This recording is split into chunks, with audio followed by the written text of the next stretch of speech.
What's going on, everyone? Welcome back to another episode of the In Between the Lines Sports Podcast. I'm your host Daryl, and tonight we have a pretty jam-packed show.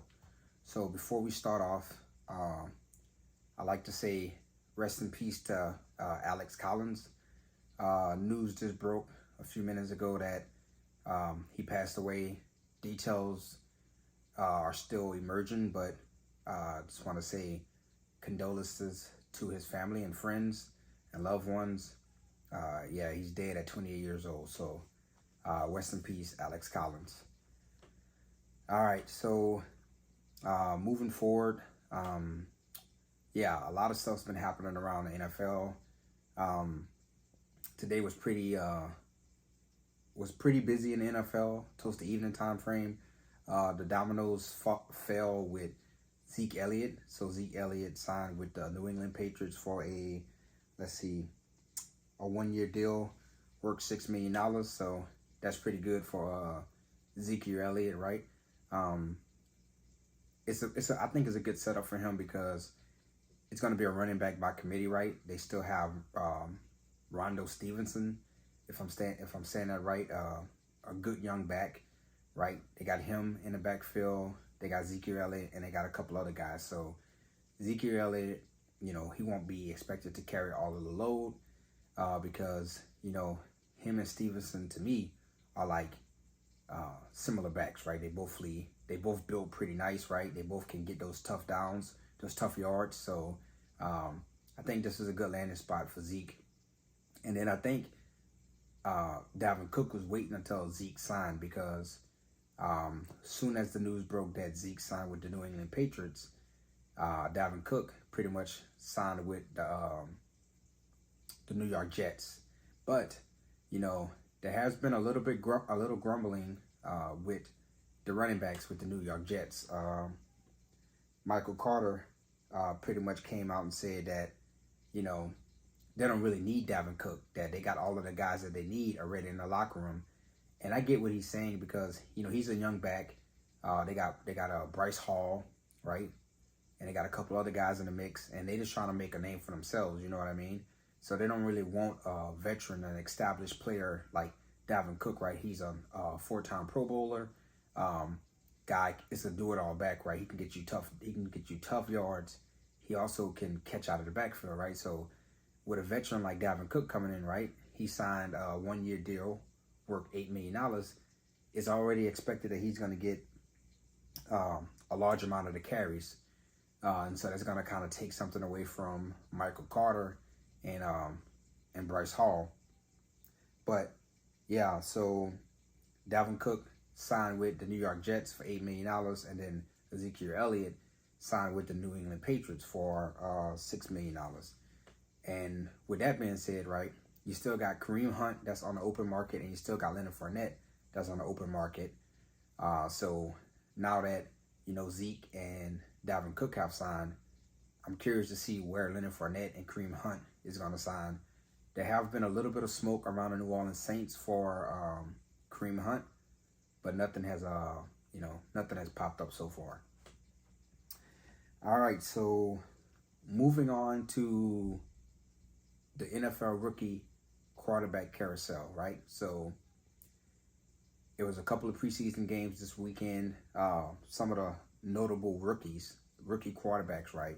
You got C.J. Stroud, Will Levis, Bryce Young, Anthony Richardson, Stetson Bennett, and DTR, right? So it was a carousel because this is the first time in a long time that I think a lot of people have been kind of excited to see all of these quarterbacks, play, right? There's a lot of hopeful quarterbacks, right?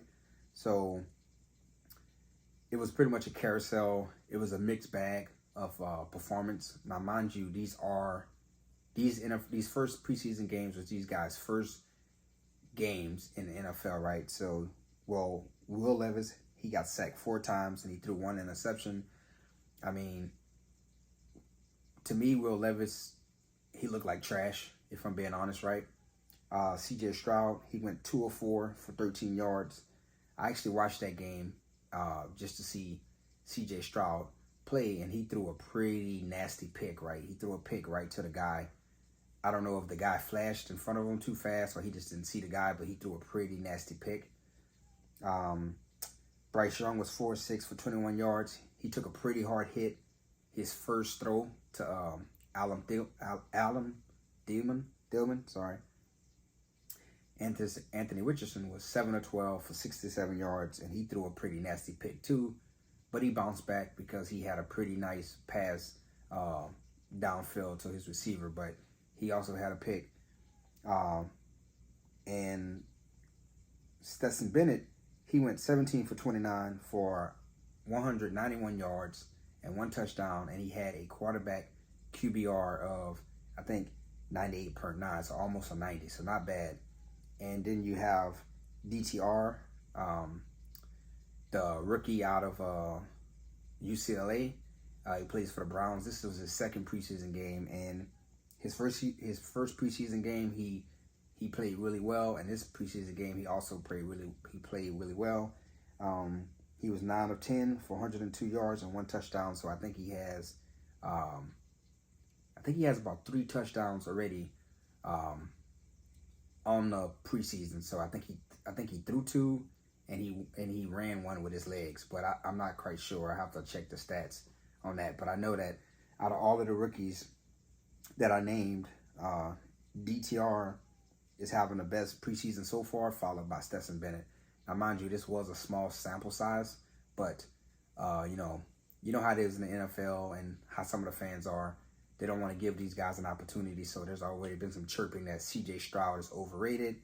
Will Levis is trash. I think Will Levis is trash, but we got to see what C.J. Stroud do. We got to see what Bryce Young do, Anthony Richardson do, and the rest of these guys, right? But it was definitely a carousel this first full preseason weekend of action. So we just gotta kind of wait around and see what happens, right?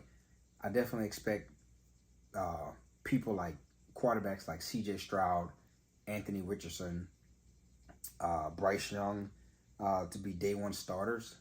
And I think DTR is going to push for the second spot in the quarterbacks, right? So obviously the Browns starting quarterback is Deshaun Watson, but I think DTR will push to be the backup quarterback in Cleveland. And I also think Stetson Bennett is going to be the backup quarterback in Los Angeles behind Matthew Stafford. I wouldn't be shocked if next year they get Matthew Stafford out of there and Stetson Bennett is the starter. I wouldn't be shocked. All right, so moving on to Trey Lance, right? Trey Lance, he's not a rookie, but, this preseason game that they played against the Raiders, they ran him out there like he was a rookie. And I think we've seen enough of Trey Lance, right? I think that the 49ers gave Trey Lance an opportunity, right? They traded a lot of stuff. They traded a lot of draft picks to move up to get Trey Lance, and it just hasn't worked out, right? He's been injured, and then when he's not injured, he just looks lost on the football field. And watching him play versus the Raiders, right, he got sacked. He got sacked a couple times. I didn't write it down, but he got sacked a couple times. Let me look it up real fast. But I know that he was playing with the 49ers second team offensive line. But the scary thing is that, Trey Lance came out of North Dakota State, and he was supposed to be this dynamic guy who can run really well and was elusive and can throw the ball. And he just kind of looked lost on in that preseason game. He got sacked 4 times, and the 49ers pretty much got, the 49ers got handled up front by the Raiders defensive line. He got sacked 4 times, and he had a really, really, really bad interception.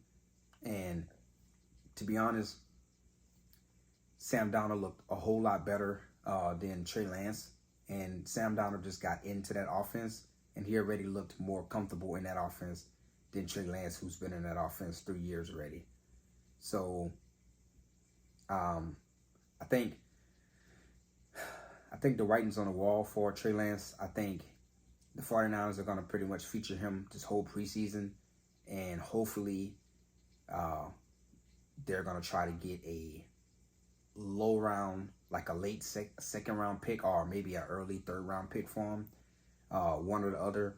Luckily, they might get lucky and get a second and a third round pick for him. But I think moving forward, the quarterback situation in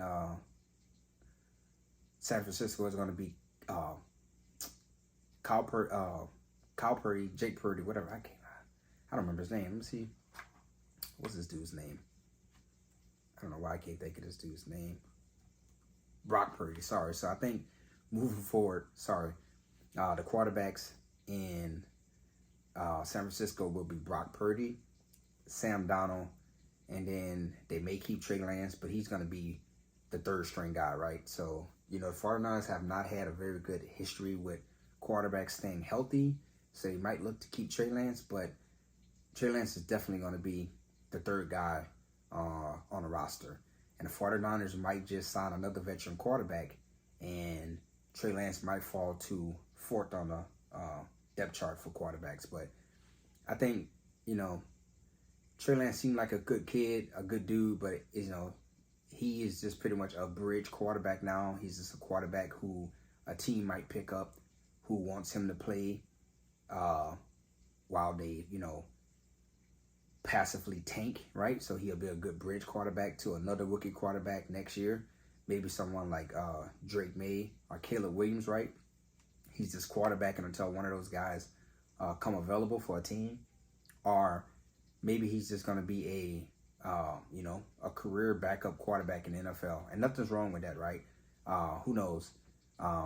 He might sit behind someone, learn a little bit like Aaron Rodgers did, like a few other guys did, and then boom, he might end up being a starter or average, to an okay starter on another team that's desperate for a quarterback.